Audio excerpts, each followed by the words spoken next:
Hello, everyone. Welcome to episode 0. This is a podcast that we're going to do. A podcast. This is actually, I said episode 0 because we've actually recorded 2 episodes before this and realized that we probably should do a little bit more explaining before you guys actually listen to episode 1. So this is going to be just a brief episode talking about a little bit about the game. We'll introduce Brandon, the game master, who's going to be directing us through this adventure, and then talk a little bit more about the game itself. Without further ado, this is Brandon. Brandon, say hi. Hi, I'm Brandon. This is Brandon. Thanks for having me, John. You're so welcome.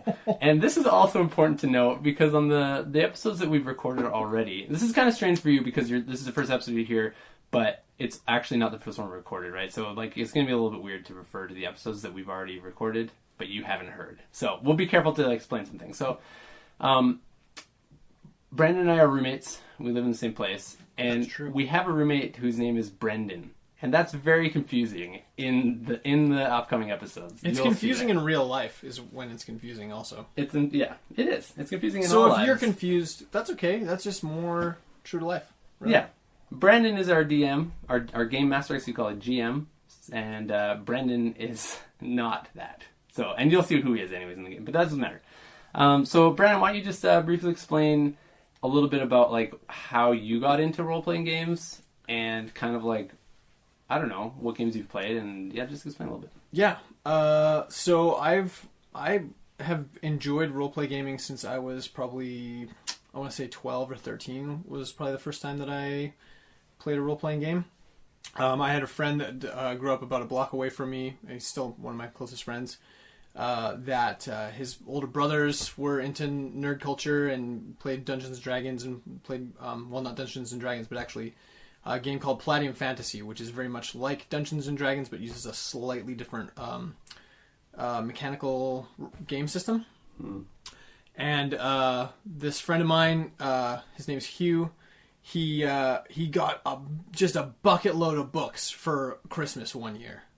And we'd already been playing because we'd been borrowing his older brother's stuff and stuff that they'd left behind when they moved out. We just sort of used as resources to get us started. But one Christmas he got hundreds of dollars worth of books. I still don't know how that happened. Stole them, probably. Well, no, his dad got them for him for Christmas. I don't remember the full story. I just remember they were having kind of a down year, and it didn't seem like they were going to have much of a Christmas. And then he got surprised when Christmas morning he had a library worth of Palladium books.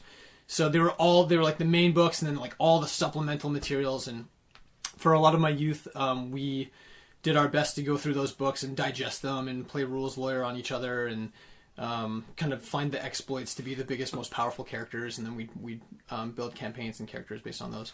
I think for a lot of first-time role players, the idea of progressing through a campaign doesn't necessarily seem intuitive because to put a game down and then pick it back up where you left off, especially as a kid, doesn't necessarily always make sense. So for the first long time that I played, it was always, make a new character every couple weeks and play with it once or twice and then sort of move on. And I think a lot of us were kind of just fascinated with the types of characters that we could create. And so I would play dwarves and trolls and goblins. I tended to drift towards monster races. Anyways, so I played Palladium Fantasy all growing up.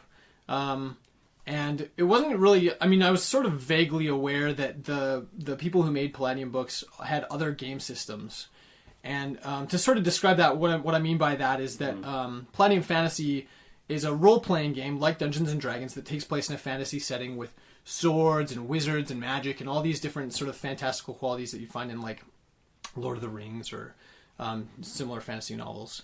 So that's the world that Palladium takes place in, or the type of world. But they also have other game books that relate to worlds that aren't based on Tolkien fantasy.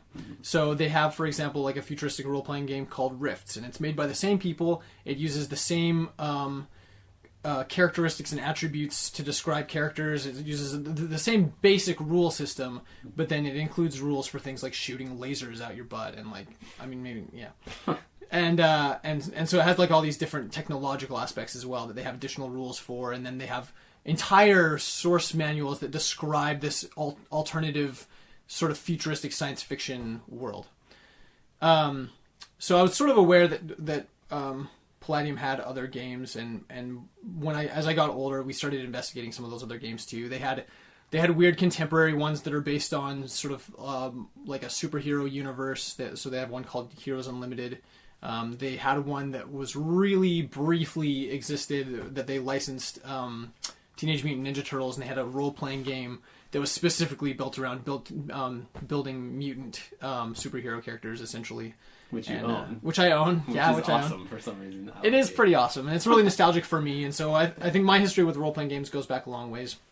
I had another friend growing up that was a whole another block past Hugh, that he had a whole bunch of Dungeons and Dragons books that we flipped through a ton, and we sort of just never played. When I was a kid, they still kind of hadn't really figured out the rule system for D&D in a way that felt like it made a ton of sense. And if you look, you might find some argument on this, but if you look into the history of like D&D, you'll find that both Dungeons and Dragons and then Advanced Dungeons and Dragons, which came later, both had like some really strangely described rules, and some of the rule books were hard to decipher unless you already knew the game system. So we were sort of in that pot where like we would flip open the books and use them as sort of resources and even visual resources, because some of the sketches and stuff in them were cool. And of course, like the nostalgia of the 1970s core rulebook designs and stuff on the covers. That's awesome. But we never really played Dungeons and Dragons until after high school. So that's the. Yeah. I mean, I could keep going. There's more. Well, after basically, that, but my name's John, by the way. I don't think I even said that in this episode. I forgot that we're recording retroactively. Yeah. So, my brief history with the role-playing games is I played in probably grade 6, I think, with my friend's older brother. We did like a one-shot game where I was like this elf ranger, because for some reason I always liked playing elf rangers. And we just did a D&D game, but it was only like a one-night thing, and I like really liked it, but then we just never got around to playing again. And then like fast forward like, I don't know, 15 years? No. Yeah, probably about that, actually. And now we're here playing we have a couple games going right now, but this is one of them, and we'll get into this right now. This one is called Dead Rain, and it is part of Palladium Games. It's another one of their supplemental books. And do you want to just explain a little bit about what Dead Rain is? Yeah, so Dead Rain, it's just another Palladium Books publication that takes place in an alternate sort of setting. The setting for the Dead Rain books is a contemporary horror setting that's pretty akin to things like World of Darkness, if you're already familiar with that. But instead of vampires and werewolves and ghosts and things, then it's just exclusively zombies. So it's just a zombie apocalypse RPG.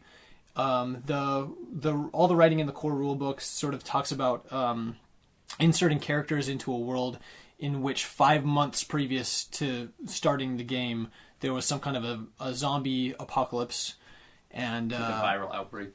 The book actually it illustrates a number of different possibilities as to how the apocalypse happened. Oh, so you get to pick, and you can pick, or you can just sort of leave it open ended, and like, because maybe you don't know, maybe your characters are unaware of how the events unfolded.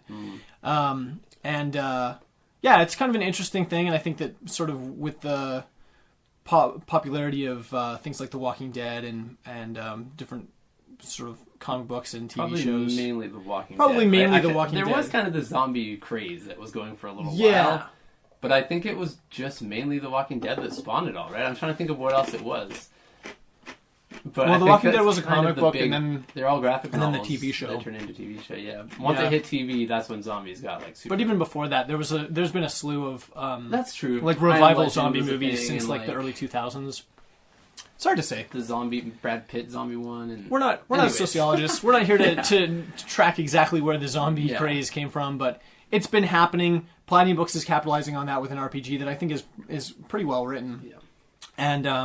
And we're going to try our hands at that. So let's talk about exactly how we're going to adapt it to our game. So we've done something different, haven't we? Yeah, so our game's going to be a little bit different. Where to start on that? So like I said, the core rulebook talks about a world that's sort of 5 months in the future from an apocalypse that's already taken place. we're doing a couple things in our game that are different than that. The first thing that we decided we wanted to do, and we got together, there's 4 of us in our game group right now. So there's me, Brandon, and then there's John, and then we have 2 other players, Shane and Ryan. And we got together and discussed sort of what kind of story we want to play through. Because I think it's usually best to sort of come to some kind of understanding before you get started. Just that, you know, as a game, you want the game to be meeting everybody's hopes and dreams and needs and whatever it is that you're there to do.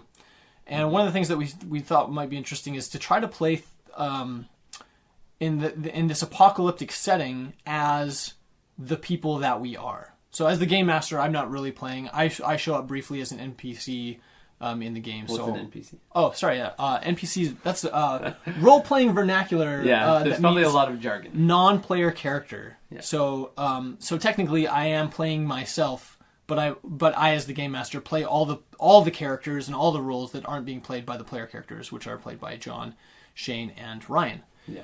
So John, Shane, and Ryan have constructed characters with some limitations dictated by the game and by myself that are based on themselves. So John plays a character named John, and Ryan plays a character named Ryan, and Shane plays a character named Shane, and they're all based pretty well exactly on themselves. So we're in the game you'd usually pick a class, like a what is it called, an OCC?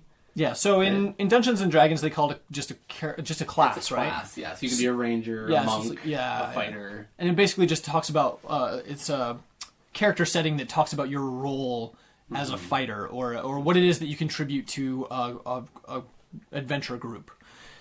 Within Dead Rain and within all Platinum RPGs or role playing games, they just have a slightly different vernacular for it. That's fine. They have their own little vocab, and which is OCC, which stands for Occupational Character Class.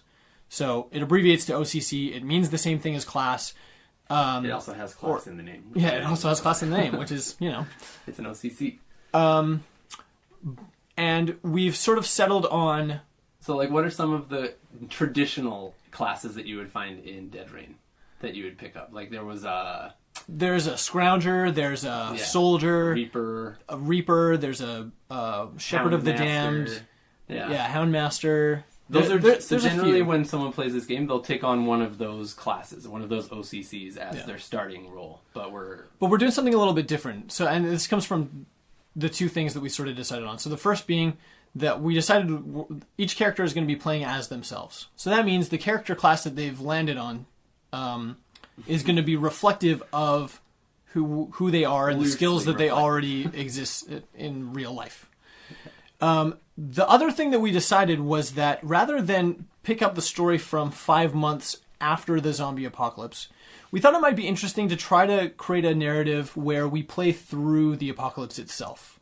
So starting the storyline on day 0, essentially. So the outbreak hasn't really happened yet. There was sort of some preliminary information that we'll maybe talk about, but in terms of like the actual like apocalyptic event, we're talking the game starts on that day rather than 5 months later. Because why skip all the action? Yeah, right? I mean that's really what we're here for, and experience it all as it's happening instead of after it happens. So the way that changes the game as well is that on a normal day, I think an occupational character class like Houndmaster or Scrounger, they don't really exist.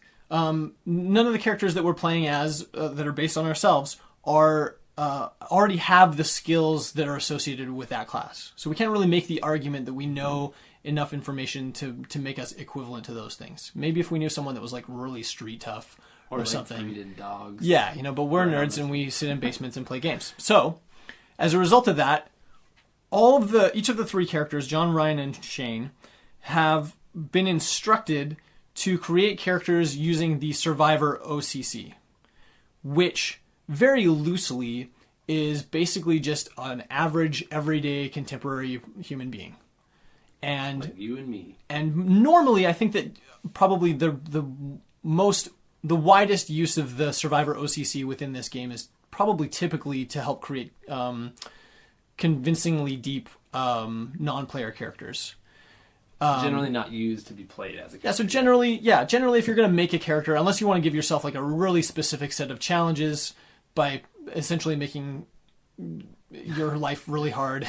Because we're all at a disadvantage, basically. Yeah, then you wouldn't normally take Survivor as an OCC.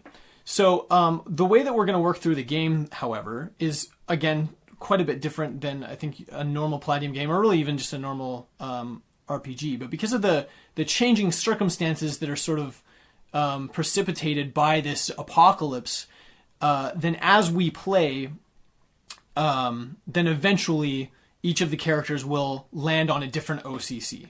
Mm-hmm. So in the current timeline, so like John said, we've already recorded 2 episodes. That's right. They're sort of advancing their skills towards a certain skill set that that the story will help explain how they get to be something weird and obscure like Houndmaster or even something akin to a soldier, right?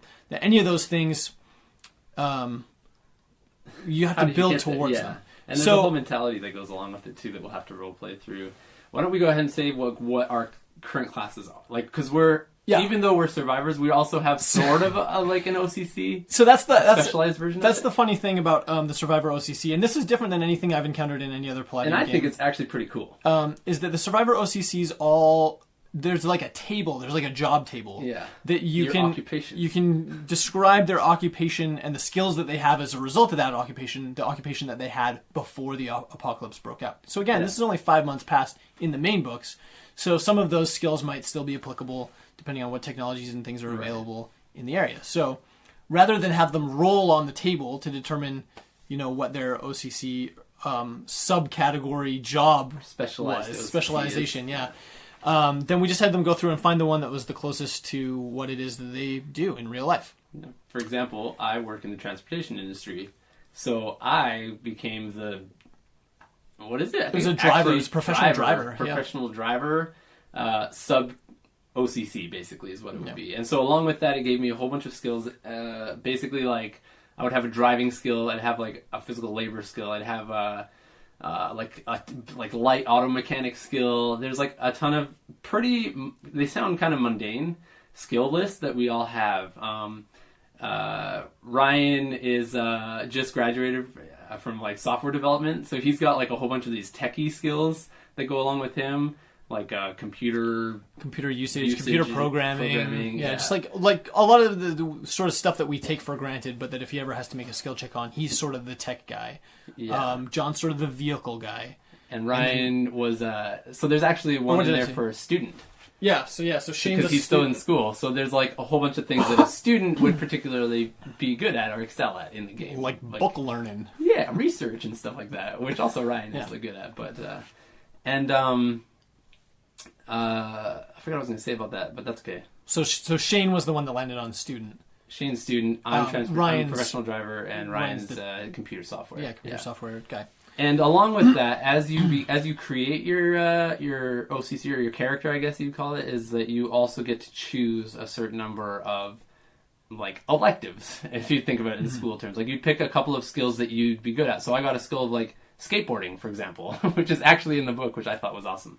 So I'm like proficient at skateboarding, and there's like a couple other things that I was able to choose along with that, like. I forget, like I got like a general athletics one and like a boxing skill. Even though I'm not a good boxer, I still picked it because it boosted some of the stats. And we kind of have to like, that's where like a little bit of the disbelief comes in, because we have to also round out the character, and it is still a game, and so we kind of had to like patch some holes and like make ourselves survivable. Exactly. Yeah. So, and there was a bit of that went on. So like in the coming episodes, you'll hear us referencing certain skills that we've picked up along the way, like running. Anyway, you'll hear the episodes, you'll get it. But so, and I find in Palladium books especially, one of the things that I encounter a lot is that their skill list, when you make a level 1 character, I think selecting which skills that character has is the longest process of making the character. Because just rolling the stats and then like picking an OCC is fairly quick and easy. Yeah. But when you select your OCC, it comes with certain skills that are embedded in that occupational character class. And then, like John said, you have these elective ones. And I think quite a lot of the time you don't necessarily even... I've played through entire campaigns where I haven't rolled on most of my skills. So there's some skills that you'll use a lot. there's like passive skills that give you passive bonuses that like to your physical traits, and then there's like skills like prowl that if you're doing a lot of sneaking or climbing, then those things come into play. But then there's a lot of things like John's skateboarding. That seems like the kind of skill that might not come up at all. He might never have to roll on that skill. But I find that what's really nice about Palladium books, and even though it can be a little bit tedious filling out those skill or choosing all your skills as a level 1 character, it does something nice about that lets you round out your character. And it helps sort of situate your character in a context where you're starting to visualize, well, who are they and what did they do? Yeah. And so even though he might go through the entire length of this campaign and never pick up a skateboard, it says something about his character that he can. And that if he wanted to, he could. Or that maybe it's something that he misses. And these are all things that sort of just help round out how you feel about your character and your connection with that character. And so especially in this setting where we're playing as ourselves or they're playing as themselves, then picking those skills that relate to things that they do in real life. You glance down at your character sheet and you're like, man, we've been eating nothing but like fried meat with no seasoning for 3 weeks, and I hate life, and I just want to. But Ryan has cooking. Jump on a skateboard and roll down a half pipe. You know what I mean? Like, there's certain things that I think that it becomes a nice sort of storytelling element just to be reminded that those things exist in your character. And as a character, and as a player, seeing it on my character sheet, it like refreshes all that in the mind too. So so how did the skills work then? So let's just give a small example of like, let's say I wanted to skateboard and I wanted to see. I just say I pick up a skateboard and I go down the street. Would I need to roll for that? Yes and no. So pretty typically, the implementation of the rules is usually typically up to the game master, the dungeon master, depending on what game you're playing. And for a lot of things, you don't necessarily have to make a roll on everything, or at least that's the school of thought that I come from. Because I think that if you have to roll on every action that you take, every choice that you make, then it becomes a really methodical, sort of reductive way to play. And I think that sort of jars away from the immersive experience of the sort of group storytelling that's happening in that moment. And so if you wanted to pick up a skateboard and skateboard down the road, I'm not going to make you roll for that. Yeah. When I would make you roll is if you were already on a skateboard and you turn a corner and suddenly there's a pack of zombies in front of you. Okay. Are you able to stop in time? Are you able to, do you panic? And so you'd make like a skateboard roll based on sort of a difficult moment in exercising that skill. Gotcha. Right? Okay, yeah. So you wouldn't necessarily roll on every single trait. Same thing with, the same isn't necessarily true of climbing or prowling because a lot of the rules, what the rules are there to indicate is sort of the chance or probability that you'll fall or that you'll be found out, someone will hear you, right? Skateboarding, what you're rolling for is basically can you stay on the thing. Yeah. And if you have a skateboarding ability of 75% or 60, all the skill percentages in Dungeons and Dragons in Palladium rather, are all percentile based. So you have a percentage of skill, and if you have over a 50% skill level in something, I think it's pretty well assumed that you can do that thing, right? You can speak English, and technically, I think in Palladium nothing ever goes beyond a 98%. I'm not going to make you roll. And just in case you get the 2 and like you speak in garbled gook comes out and you just can't, that's not the point. The point of the rules is to help illustrate a more immersive world and then help use those rules to describe environments where the character is no longer in control. And that's when you'd make the roll.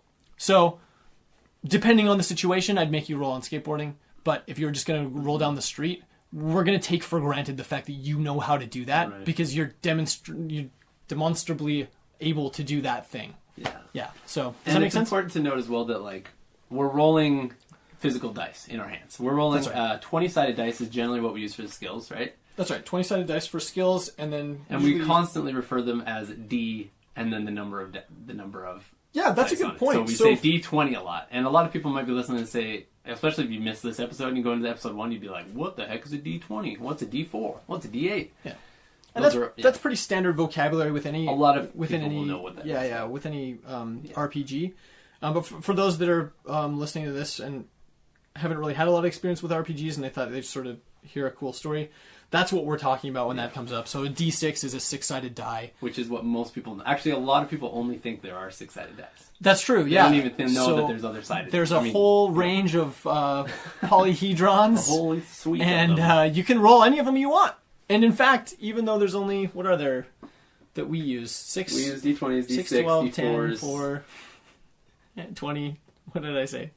Anyways, Yeah, we got about like 5 or 6 dice. polyhedrons that we use Yeah. pretty typically.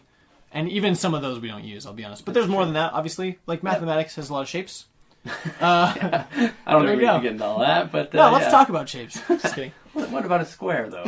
How do you feel about that? So, keeping that in mind, though, the world of role-playing does have a lot of kind of isolated terminology and like its own vernacular and vocabulary that is specific to role-playing. And even within role-playing, different games will have different have their own isolated vocabulary, which can be frustrating if you're trying a new game for the first time and they have the same things but described a different way. And we do that a lot even with this, where we've been playing Dungeons and Dragons a lot, and then jumping into this is a lot of like, do they get opportunity attacks? Can I shift? Exactly, Do I need to disengage? So the rule systems are a little bit different. Pretty typically, a lot of the game systems themselves operate more or less the same way, with exceptions. But I think it has to be something about like avoiding copyright infringement or intellectual property. Then like every role-playing game that comes out is trying to make a brand for themselves and not even that, it's like system. Even Dungeons and Dragons, when they release a new edition, they come out with other names for things too and change things and everything. So before we leave skills, I just want to mention that in Dungeons and Dragons, it's more of a, if you roll for something, it's more of a like you succeed or you fail, whereas in this, I don't know, I feel like in this game when you roll low and you fail a skill challenge or whatever, there's kind of there's sometimes something like some sort of a consequence that could happen. Yeah. So we'll take skateboarding again, for example. If I do fail my roll, I could potentially be, I won't stop in time and I will run into those zombies, or I could hit a rock and fall, or there could be a number of things that could happen.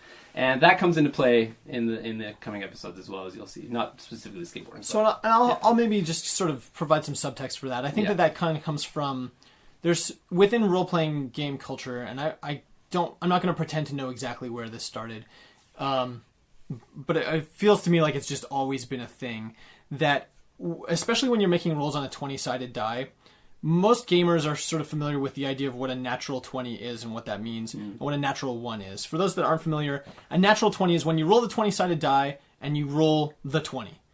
Yeah. With a lot of rolls, depending on your character, you'll sometimes have bonuses to that roll that you'd add. So you might end up with like an actual roll of like 24 on a 20-sided die just because you have like a +6 and you rolled an 18. But a natural 20 is, in Palladium games, is always indicative of success. So it kind of doesn't matter what it is that you're attempting to do. If you roll the natural 20, then unless something weird happens, then you've succeeded in whatever it is that you're trying to do. Mm-hmm. So natural, just in this sense, just means unmodified. Yeah. If you roll a natural 1, and again, this is pretty common across most role-playing games. If you roll a natural 1, then it kind of doesn't matter what your bonus is. You fail. Yeah, it's automatic fail. And quite often, the way that a lot of game masters and dungeon masters tend to run their games is that if you roll the natural 1, then it's not just a failure. It's not a swing and a miss. It's a swing and you accidentally like spin and hit yourself like an idiot. Or, I mean, that's a pretty lame example, but a better example would be like, let's say you're an elvish ranger and you're positioned up on a cliff and you've got a really great longbow and you're set up to like snipe out this orc commander of an army, and so you're hidden, you're prowling, you're in these bushes, you've got your longbow, you're all set up to take the shot, and you roll a strike and you roll a natural 1.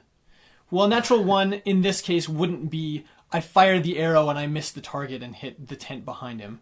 A natural 1 in this scenario might be something more akin to you pull back too far and your bowstring snaps, and now you're boned. Like now something has gone kind of catastrophically wrong, or they find you there, or something. Yeah, or you go back to take the shot and you shuffle and you break a branch underneath your foot that alarms an orc sentry that's like 20 feet away that didn't see you because you were sneaking.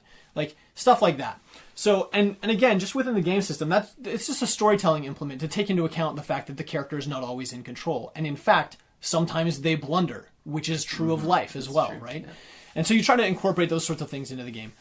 For percentile checks on skills, it's not necessarily the tradition or the convention to have negative effects accompany poor rolls. Nevertheless, I sometimes find it useful, just as a storyteller and as you know, for me mediating the rest of the game, that like you sort of capitalize on the emotion of the moment. A player knows when they've rolled badly. Yeah. That's the truth. If you roll and you almost make it, then they're like, "Oh man, I almost made my skill check, but I didn't quite, you know, I was just on the line. I didn't quite make it." That's one thing. But when they roll bad and they really could not have rolled much worse, then there's that moment where they're like, "Oh no!" And you don't want that moment to go away. You want that moment to exist in the game. If that's the reaction that they're having to their roll, you want there to be a reason that they're having that reaction, right? Because the character is one thing, but you have to remember that the players are playing the character, and anything that you can do as the mediator of the game to help the characters immerse themselves into the role that they're playing, the better. So a lot of what that means is trying to capitalize on their natural instinctive reactions to things like crappy dice rolls. And I tend to apply that even to percentile rolls, even though that isn't, again, necessarily the convention.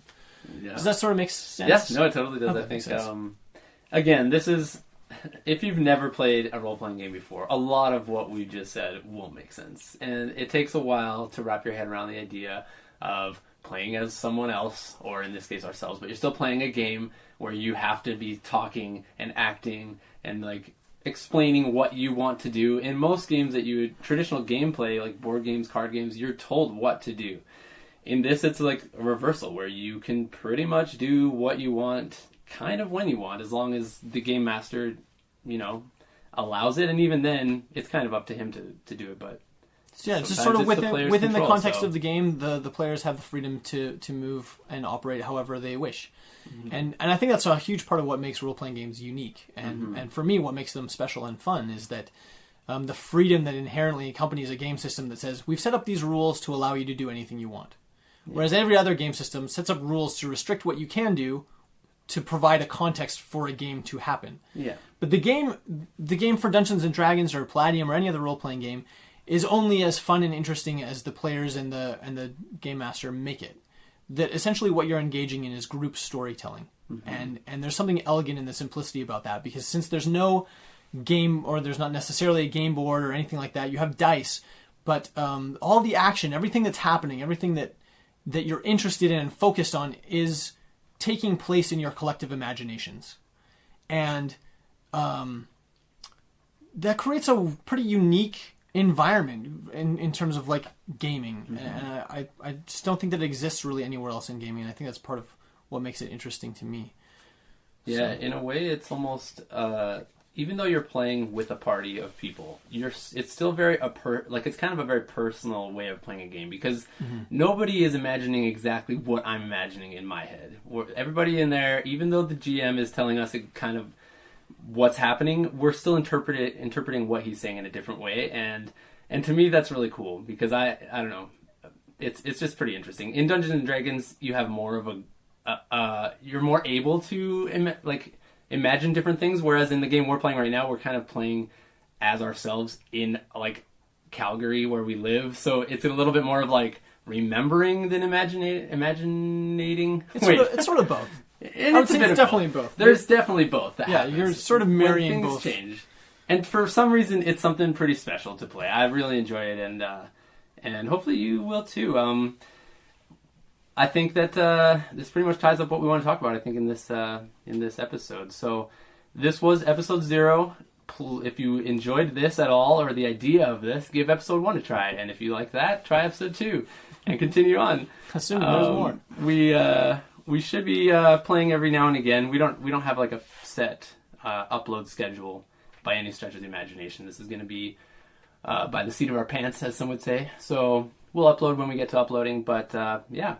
If you would, we've decided to call the podcast Urban Decay, which I thought is cool. It's also a makeup line, which is kind of cool if you're into cosmetics. That's the thing. I'm not really. You're not into... Oh. I just don't wear a lot of makeup anymore.